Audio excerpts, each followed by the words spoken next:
Hello, everybody, and welcome to Rent Free with Mackenzie Davis. This week, we are going to be talking about a lot of really interesting things regarding the home buying process. And before we do that, I wanted to clear up a few things because actually, this is kind of funny. While I was going to South Carolina last weekend, my boyfriend and I listened to my last week's episode and he gave me some suggestions for the podcast. And I kind of wanted to start off there because it has to do with like the flow and the way that I talk. After I post an episode, I always come back and listen because I just want to make sure I didn't like leave anything embarrassing in there or, anything weird, I guess. I don't know. I just like to listen back once at least. But so we were doing that together because it was last Friday. And he mentioned how I do things in segments. I'm very type A. It's easy for me to organize things in that way. His brain works in a very different way than mine. And so he explained how because he's ADHD, it's weird when I end something and then continue into something else. And so what we talked about was this idea of I do rent free, which is when I talk about the things that are living rent free in my head. Then I talk about the content of the episode. And then I go into questions that you guys have asked me throughout the week. And so I'm going to stop announcing what I'm doing.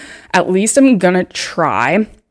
So just so you guys know, that's kind of how the flow is going to be from here. That's how it's always been, but I am going to try to make it a more cohesive thing. Apologies if you are one of those people that has noticed that. I personally didn't, but looking back, I can see how that would be kind of annoying to a listener to be like, okay, we're stopping here, we're starting here, we're stopping here, we're starting here.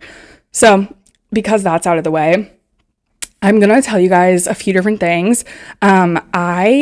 This week have been all over the place because of the fact that I started a new job. I was traveling over the weekend. This weekend is the first weekend in a long time that I've been home, and I feel like my house is like a disaster, and that never bodes well for me because I need a clean workspace to survive.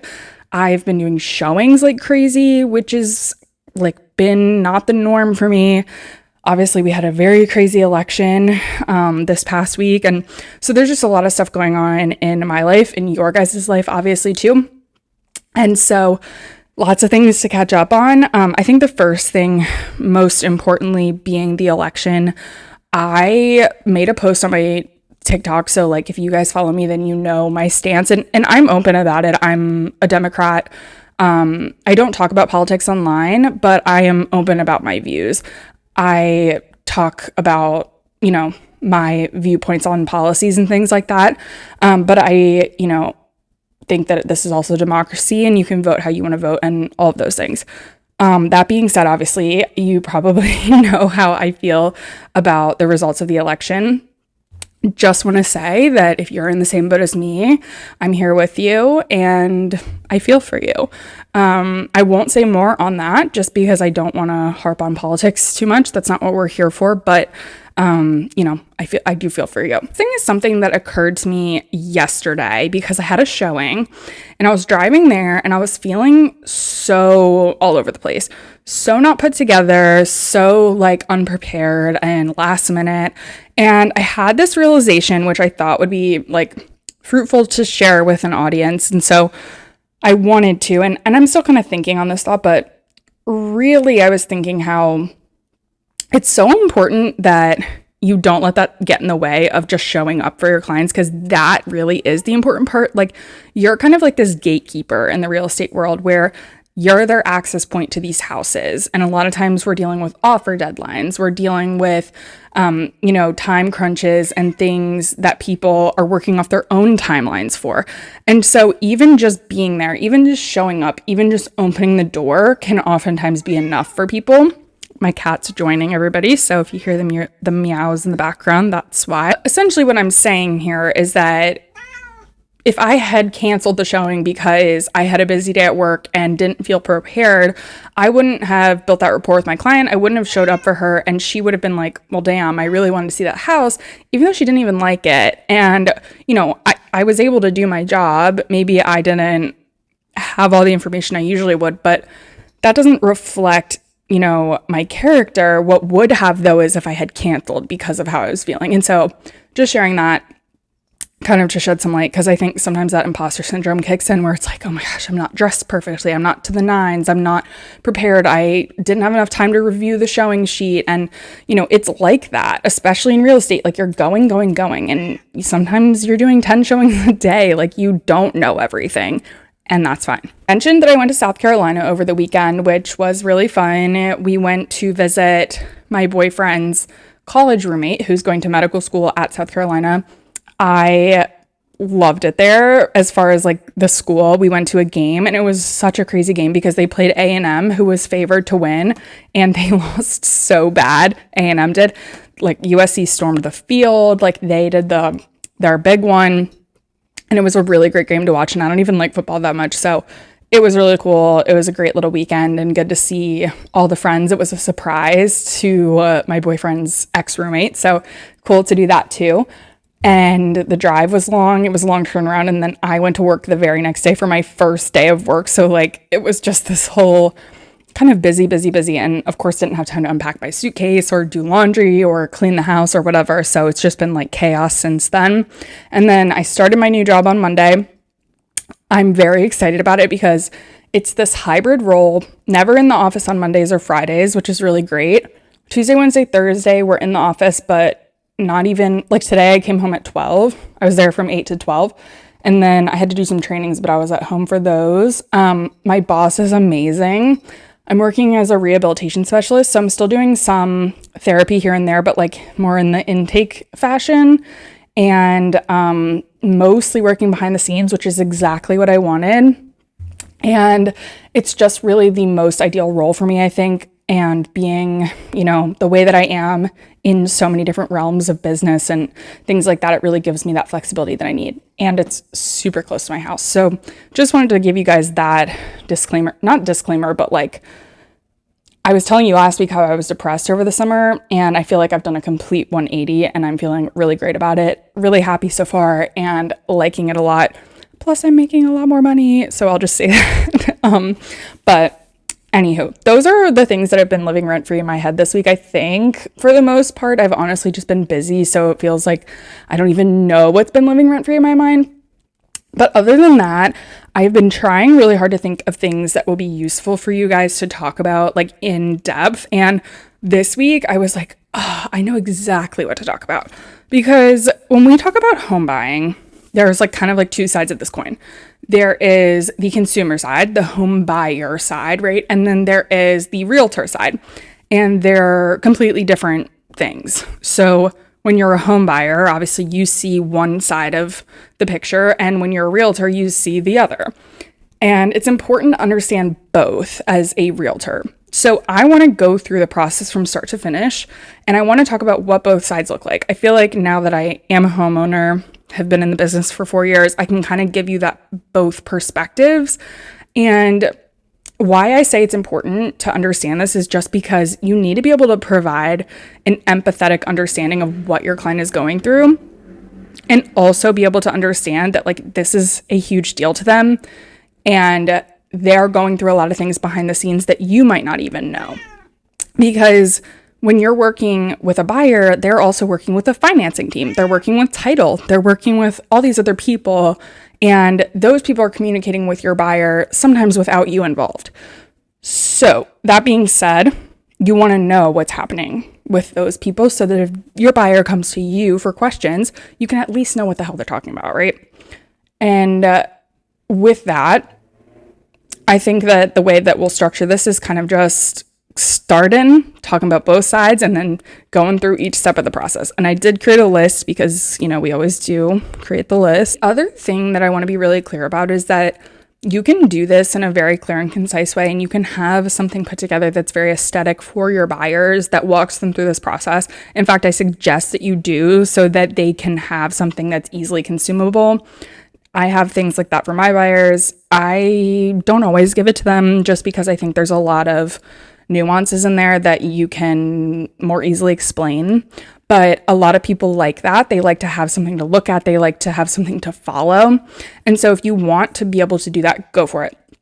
I'm not going to be reading to you something that's like manualized because that's just not how I roll. I find that stuff boring sometimes, and I'm just going to speak from experience. first part of this process is preparing to buy, right? So before we even like get to the part of a pre-qualification, before we even get to the part of looking at homes, there's preparation that comes into this. And when we're talking about the buyer side, this is going to look like a lot of financial health preparation and consideration, because as soon as you take that step to start getting financing, to start working with a loan officer, that's exactly what they're going to do. And so if you're like, okay, I'm ready to go start getting a house, but you haven't looked through your finances, you don't know what your credit score is, you don't know how much debt you have, it's going to delay your home buying process. And so for people to not really know that information about themselves is only going to delay them, only going to set them back, and just going to make things harder overall. So what you want to do is suggest that your home buyers have a good understanding of where their credit score is at, have them check all three of, their TransUnion, like all of those things, so that they have that sort of average score. They want to also make sure that all their debts are accounted for. If they can pay off any debts, sometimes that would be ideal. You're not a financial advisor, so don't feel like you have to go look at their, stuff and give them recommendations. And honestly, that's in most states against the law to do. You're not an advisor, so don't get into their finances. That's something the loan officer will do, but just recommend that they have an idea of okay, yeah, I owe this much here and I owe this much there, etc. You want to make sure that they have their most recent pay stubs ready, that they have any income verification ready that they need, and all of that kind of stuff. So helping them prepare to have their documents ready. And part of that I would say is really important too is just kind of having an idea of your budget. When you go to get a pre-approval letter, and I don't think that everyone knows this, so I think this is important too, is that you're going to get a pre-approval letter for what you can afford. That doesn't mean you have to spend that much money. It does mean that is the maximum amount that you can afford. Now, how many times in life do we want to spend the maximum we can afford? Almost never, right? You can go to the store and I have $100 in my bank account. Almost never do I want to spend $100. Okay. Now, there are built-in barriers. So when you go to get a pre-approval, they're going to say, okay, we're going to subtract your debt from your income, and then we're going to do a calculation, blah, blah, blah. Basically, it's 50% of your income minus your debts that you can use towards your mortgage. So they kind of build in that buffer so that you're not blowing all your money and qualifying for a house you can't afford. But there's this term called being house broke, house poor. And that's essentially when you go and buy a house for the maximum you can afford. You have no room to spend any extra money because all of your money is going to utilities and all these other things and groceries. And by the time that you're done, you've maxed all your money. And so you don't want to be in a position like that. And you want to really take into account, okay, how much can I actually spend on a mortgage payment while I can be comfortable? And that's really important. Okay. So those are what I would consider the pre-steps for the buyer side. For the realtor side, obviously, I just walked you through what the buyer should be doing. So you're going to be helping make sure that they're comfortable on that perspective of things. But also, you want to have this consultation with them. You can do consults however you'd like to. It's really up to you. I'm not one to okay, we're meeting in the office and we're going to sit down and do this one-on-one. You can do it like that if you'd like to. I'm super flexible. I do phone calls, I do Zoom calls, I do, whatever it is. I just need to get my answers to my questions, and however that works for people, I'm down to do it that way. So what you really want to understand is what is your goals? What are your timelines? What criteria do you have for your home search? Are there any barriers to this search that we're, having at the forefront? I always tell my clients, I'm on your team here. I'm not going to use anything you tell me against you. I'm really just here to help you get the best bang for your buck and make sure that you're protected. So if there's something that you know of that might hurt you or, be a hindrance, just let me know up front so that we can work around that instead of having it throw a wrench in the deal later on, because that's the last thing we want. And then you could lose money later on if that's the case. So, just trying to make that case that you're here for them and you're really, really trying to help them. It's not oh, they're keeping secrets, because a lot of times people think that way about realtors, but understanding their needs, setting expectations about what they can expect, during the process. I mean, especially in a market like this where sometimes we're doing bidding wars and things like that, like you really want them to know what they're looking at and what they can expect and how likely it is that they'll be getting what they want. And maybe it's really likely, and maybe it's not really likely, maybe it's kind of likely. You just want to kind of have that expectation set for them so that they're not like putting in an offer and thinking they're going to get that house immediately, because that's pretty rare these days. And so that's kind of what setting expectations mean. Okay, the next step is the pre-approval process. And this involves the loan officer that the buyer has elected to use. You as a realtor can, of course, recommend people. You're supposed to recommend multiple people, and, people that you've worked with, people that you know.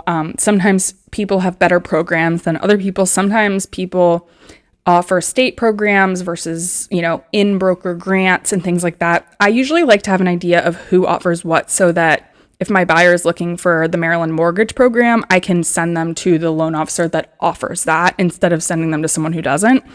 It doesn't really matter who they choose because usually there's some sort of program within the brokerages. And if it doesn't work out, there's someone that has it. Don't you worry. I know, like, for example, my boyfriend's brokerage has like the Chenoweth program. They have like a grant. They have the Maryland mortgage program. Like, there's tons of different things that people can use for assistance and down payment assistance and all of that good stuff. But regardless who they work with, they're going to start that process. They're going to fill out a mortgage application, and the loan officer is going to start working through their documents, which just looks like looking at their credit score, so running a soft credit pull. They're going to look at what kinds of things they have in terms of debt. They're going to do that initial calculation. So how much income do they bring in every month? How much debt is subtracted from that income every month? And what is that number that's left over? What's 50% of that number? Boom. That's how much you can afford for your monthly mortgage payment. That's a little bit simpler than how it actually works. There's more to that calculation. I don't know it because I'm not a loan officer, but that's basically how they're going to do that. Now, if you have a good loan officer partner, they will do a lot more explanation of that process to your buyer, which I would let them do that, right? Like, be a resource for your buyer, but also let people do their jobs, right? Like, they're the experts in that realm. So you want to let them explain, okay, here's, your estimate for what your mortgage payment would be if you use the MMP program.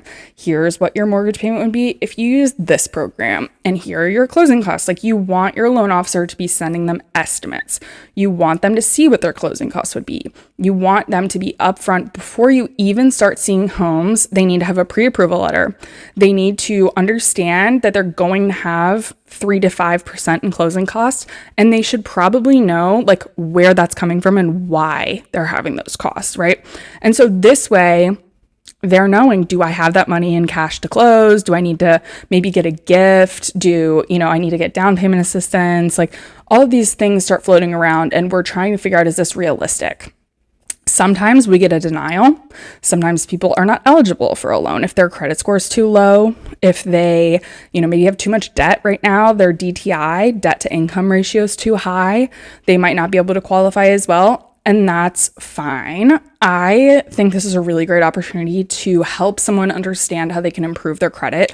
I know Dan, for all the loans we do together, he will go ahead and let them know, hey, if you pay this off and you do this, blah, blah, blah, you can, qualify in 6 months, or, you can do this whenever you're ready. And I think that's really helpful because it gives people hope, but also lets them have something actionable to do that can then put them on the track to buy a home. It's not like, here's your denial stamp and you're never buying a house. It's like, sorry, not right now, but come back here and we will tackle this together, kind of a thing. So that pre-approval process will happen. On the realtor side, you don't have to do much. I typically start the home buying search at the same time that the loan officer is starting the pre-approval process, just because it can happen pretty quickly. And I like to get my buyers excited by just looking at homes and, trying to see what's out there, what's out in the market and everything like that. So at this time, I have that conversation already about what criteria they're looking for. And so I know what to input in my search. It's usually a conversation of like, how many beds and bathrooms do you want? What locations do you want or not want? Single family versus townhomes. There's so many different filters on the MLS, but I go through like this whole spiel and just basically get all the filters in place. And then I set them up on an auto email. So every day it sends them anything new that's hitting the market or coming soon that matches all of that criteria. So while the pre-approval is happening, they're getting that search sent. They can favorite stuff. They can throw stuff away. They can let me know if they hate the whole search or, whatever that process may look like. And hopefully within a day or two, we will get a pre-approval letter from the loan company telling us how much that buyer is pre-approved for, which is awesome, because that will tell us what budget we need to stick to. And I can go to my search and say, okay, well, we were looking at houses that were for 300,000, but you're actually only approved for 250. So we're going to go change our budget to 250. Or maybe they're approved for $1 million all of a sudden, and you're like, oh, actually, we're going to up your budget to $1 million, which would be awesome. Hasn't happened to me yet, but, we'll see. But yeah, so you kind of go back and forth with the loan officer to make sure that you're on par with what they can afford and what they can do. Well, once we have the pre-approval letter, we are good to go, because essentially, once you start looking for houses, I'm going to put a pin in that for a sec, because once you put offers in, you have to have a pre-approval letter. So once we get that from the lender, we can start moving. Now, every lender does their process differently. Some may start the underwriting process at that point, which means that they would start requiring the buyer to submit their documents, like their pay stubs and their income verification, their, all of those documents for the loan right then and there, so that it's fully underwritten before they even go under contract on a property. Other lenders wait until you go under contract on a property, which is fine. That happens more than the latter. But I will say it's nice when the loan is fully underwritten, because that means you can have a really quick close, which is appealing to sellers. But regardless of how it works, you're ready to go. That's all you need to go look at houses. You don't need a pre-approval, by the way, to look at a house. It's just highly recommended, because if they don't have a pre-approval, then there's no guarantee that they can even buy a house. So you go, say they love a house that you sent them, they want to see a showing. You're going to go set up that showing for them. It's super easy within the MLS. You set up that showing and go to the property, meet them there. I've never driven with a buyer to the property. I get that question all the time. Never has that ever happened, and I don't think that it ever will. I wouldn't do that for my own safety, and I don't suggest that you do either. But anyway, they would meet me there, and then I usually get there early. I turn on all the lights. I make it look presentable. I don't want them walking around in a dark place. And I always greet them and say, come on in, make yourself at home. I throw around some jokes. I'm always very friendly. That's my personality anyway, but I'll let them know, you please take a look around. I'll follow you. Just let me know if you have any questions. I give them my folder with my business card and the property info.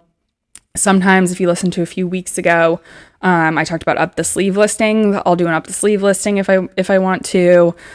So there's a lot of different strategies you can use there, but essentially you just let them walk around the house, and if they have questions, you answer them. And at the end of the house, we'll take a step outside. I will kind of get a sense of how they're feeling. If they need time to think about it, you say, okay, just take your time, and we'll catch up once, you feel like you have a better idea of how you're feeling. Or sometimes they walk out of the house and they're like, I want to write an offer. I love when that happens. And so I will be like, all right, well, let's talk about your offer terms. So either you can talk about the offer terms right there, or you can go home and set up a time to talk to them. I'm just more of the vein of doing it right then and there, because it's easy enough. There are a lot of different pieces of an offer that happen. And I will say, when you're first doing this, I probably wouldn't just do it on the spot, because you're going to need to look at your contract to refer back to what you need to ask them and what you don't. For example, you want to ask the offer price, you want to ask the earnest money deposit. Are we doing an escalation clause? Are we getting an inspection? Are we waiving the appraisal? Are we doing any of these things, which, you'll learn along the way. And if you don't know what I'm saying right now, it's okay. You will learn them. But I would say that it's important to at least know what you're talking about while you're talking about it. So if you feel uncomfortable about writing the offer right then and there, just be like, okay, great. I'm so glad that, you want to write an offer. Let me go back to my office, and, you can meet me there, or we can talk about it on the phone, whatever.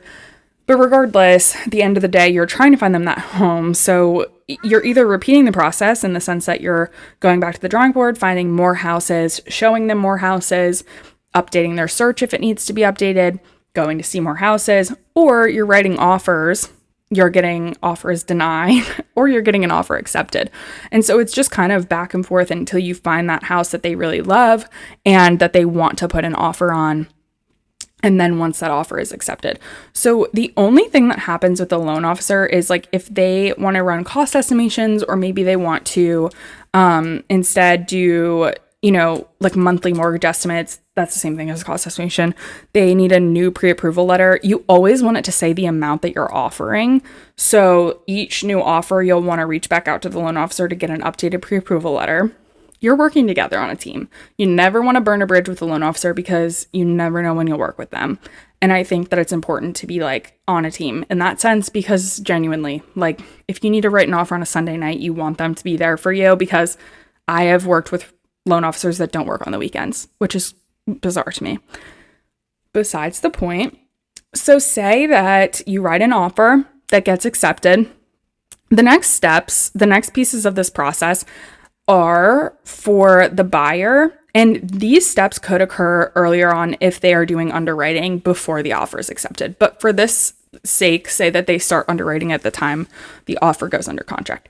The realtor, in this case, would email all parties of the transaction. So the buyer is going to select a title agency.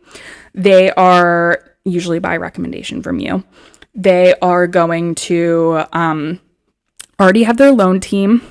And you're going to email the listing agent, the title agency, the loan officer, yourself. That's it. And you're going to say, we have a contract. This is so exciting. And you would only do this once you have a ratified contract, which means that all parties have signed.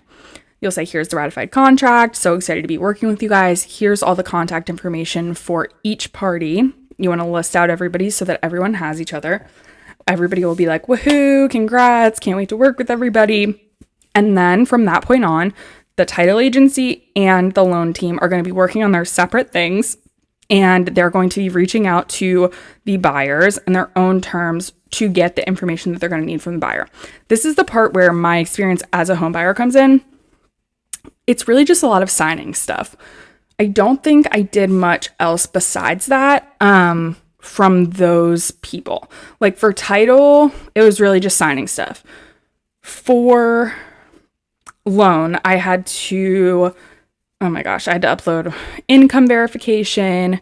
Now this is different because I'm self-employed, like as a realtor. So I had to do income verification. I had to have 2 years of tax returns. I had to have like all sorts of stuff for that. And then of course I was a student, so I'd have my student verification and then blah, blah, blah, blah, blah. Just like lots of different things and documents to upload. And that was more of the loan side. I think my boyfriend had it a bit easier because he was not self-employed. So that was that for him. And then it is really just a lot of documents, but it's all e-sign. It's all pretty easy. So just be prepared for them to maybe have questions about the documents that they're signing. And then during the process, you as the realtor are going to be scheduling the inspection, of course, on a time that works for your buyers too. You want to be there. You want to be there with them. And they're going to show up. The inspector is going to do their thing. You don't need to be walking around with them the whole time. I usually find like a place to sit. I bring my computer, I do some work, and I tell the inspector when we get there, like, hey, like I'm here if you need anything. I don't want to bother you, but like let me know if anything stands out. And like at the end, they should give you a tour and point out the things that stand out. And that's how it has always been for every inspection that I've done. So if there's something wrong, if there's something that stands out, they'll usually be like, hey, can you come here for a second? They'll show you. And then at the end, they'll walk around and be like, so I noticed these things. And then they will, of course, give you an inspection report, which you can create the PIN from. That's the property inspection notice, which you would send to the seller to request repairs if you wanted to request repairs. But you basically are just there to support your client, to help them understand their rights, to help them understand sort of what they should ask to be fixed, what they shouldn't ask to be fixed, because of course, that's a big deal. Sometimes the sellers are selling the house as is, so maybe they won't fix anything, but you still want to get an inspection. Sometimes they might not want to fix anything, and you could go back and forth negotiating I'll fix this, but I won't fix this. Maybe they want to get a credit instead of having things fixed. We got a credit instead of having things fixed. So that's always an option. But you really just want to know those things for them so that you can be their biggest advocate. The second thing that happens during that time is the appraisal. Now, that you don't have to be there for. I've never been to an appraisal, actually, but that happens some point during the transaction. The loan company orders that. Usually they pay for it, and that happens behind the scenes. And then once the appraisal comes back, they'll tell you if the house is worth how much it was being offered or being purchased for, which is important, obviously, because the lender's not going to give you a loan for a house that's not worth as much as you're offering for it. And then, you know, of course, if it comes back and it's not, then there's got to be some way to close the gap. Closing the gap could be cash. They could lower the price. It could be a lot of different things. But you wouldn't do anything until you heard from the lender. I always like to ask for updates just to make sure it's like happening and I'm on top of it. But other than that, it's not really something you need to do as a realtor. I've always had buyers ask me when it's happening, and I just am like, well, we'll see what the lender wants to do. This is why I always like working with people that I know, because they like to keep me in the loop. They, as in my boyfriend. Anyways, so that is basically it. The last contingency in the contract is the financing contingency, which just means, did we get clear to close? And that's just when all of the loan documents have been approved and they are officially like good to go. They can buy the house. They have the money. They're qualified, etc. There's a lot of things that can go wrong in a transaction. Someone, if they quit their job, if they mess up their credit, if they take out a new line of credit, like they have more debt now, there's like a lot of stuff that could make them ineligible. So you want to make sure you advise them to not do anything crazy. Just wait the 30 days until the transaction's over and then do whatever you want.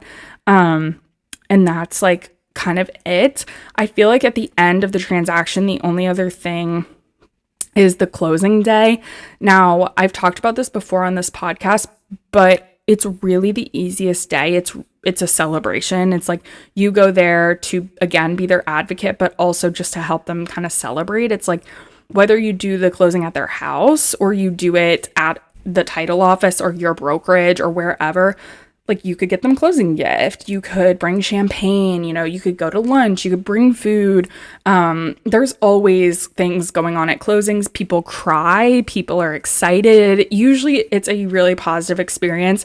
And for the most part, the realtor doesn't have to do anything besides sit there and support their clients, because the title agency, this is when they do their stuff where they're like, okay, sign here, sign here, sign here, tons of signatures.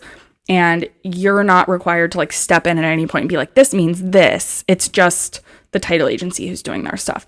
So don't worry about that. My first closing, I was so scared. I was like, what do I do? Like, what do I show up with? Like, what do I have? And it's like, actually, no. The closing day is like the best day. So, and that's the day you get your check, however you have to deposit it, whatever. And then your brokerage will pay you however they pay you. So that is like a full transaction. All in all, I think I gave you guys a lot of details from both sides. I hope I did. I know there's more details from the realtor's perspective, but obviously that's what I have more experience with.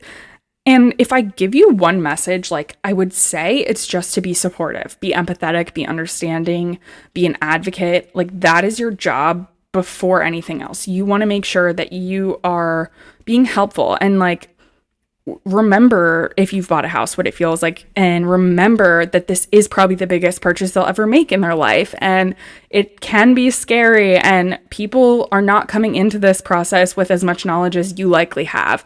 I felt very privileged when I bought a house to know that I knew everything about it. I represented myself, right? Like, so that was huge for me. I can't imagine how I would have felt if I didn't. And so take everything I said with a grain of salt, but just remember that and you'll do fine. You'll do great. It'll be amazing. I think that I want to make another like part 2 to this where I talk about selling a house, because that is a whole nother ball game, completely different world. And sellers have already bought a house, so they're already kind of experienced. So it's like really a whole different ball game. But Either way, we'll talk about that another day. Let's check the form for questions. This week, it looks like there's one question on the form. So someone asked, how do I make sure they come to me pre-approved by the bank instead of going through that process with them? There's no way. There's no way to know that. Usually, I would say 9 times out of 10, my buyers do not come to me pre-approved. So I walk them through that process. And that comes with the process where I say, like, people don't know what's happening, and it's like a scary process for them. Like, they don't want to start anything until they get that advice. And when I have these buyer consults with them, I'm always like, okay, here's where we're starting. You're going to get this pre-approval. Here's my recommendations. Here's where you start. I also never really recommend big banks because you don't have to be a licensed loan officer to work at a bank. They make a salary, which means they're not motivated to get a commission. They don't really work weekends. That's just my 2 cents. You know, if you have a different opinion, you have a different opinion, but that's just my opinion.